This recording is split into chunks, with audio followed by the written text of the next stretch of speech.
सरकार में, एनडीए की सरकार में सरकारी अपराधियों को सिर्फ इस चीज की चिंता रहती है कि उनके पिस्तौल की गोलियां खत्म ना हो जाए वारदात करते हुए। देखिए, बहुत जिन शब्दों का प्रयोग तेजस्वी यादव कर रहे हैं, ये उनके समय के कालखंड के विषय हैं, जब अपराधी अपराध करते थे और उनके घर से उसको पनाह और संरक्षण मिलता था। लोगों ने भूला नहीं है कि किस प्रकार से तस्मुद्दीन और साहबुद्दीन और अन्य बड़े बड़े अपराधी उनके यहाँ संरक्षण पाते थे।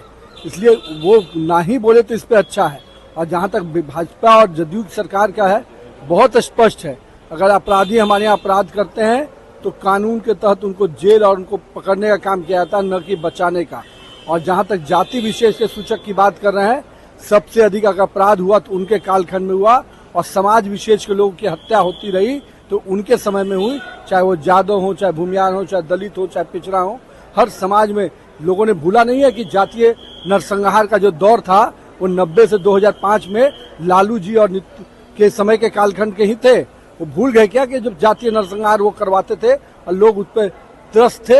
इसलिए मत अपराध को अपराध के रूप में देखिए, उसे जाति की संज्ञा देकर कहीं न कहीं फिर से जातीय नरसंहार को जो बढ़ावा देने का प्रयास आप कर रहे हैं, ये भाजपा जदयू सरकार में होगा नहीं। सर, नीट परीक्षा को लेकर के छात्र प्रदर्शन कर रहे हैं और सीबीआई मांग कर रहे हैं। देखिए, जो भी विषय है उस पर लगातार हमारे केंद्रीय मंत्री ने कहा है, जहां पर भी मामला है उसकी जांच भी हो रही है। सभी विषयों को सुप्रीम कोर्ट में जो जांच है, सुप्रीम कोर्ट के दायरे में रहकर सभी चीजें की जा रही हैं। और निश्चिंत रहे, देश के जो भी युवा छात्र हैं उनको न्याय मिलेगा। भारतीय जनता पार्टी की सरकार, नरेंद्र मोदी सरकार किसी भी युवाओं को अधिकार को खनन होने नहीं देगी। सर, बिहार पुलिस का जहां तक ये यूयू का मानना है कि एनटीए से मांगा जा रहा है सवाल प्रदर्शन पर मिलान करने के लिए, तो यूयू को सपोर्ट नहीं कर रही है एनटीए।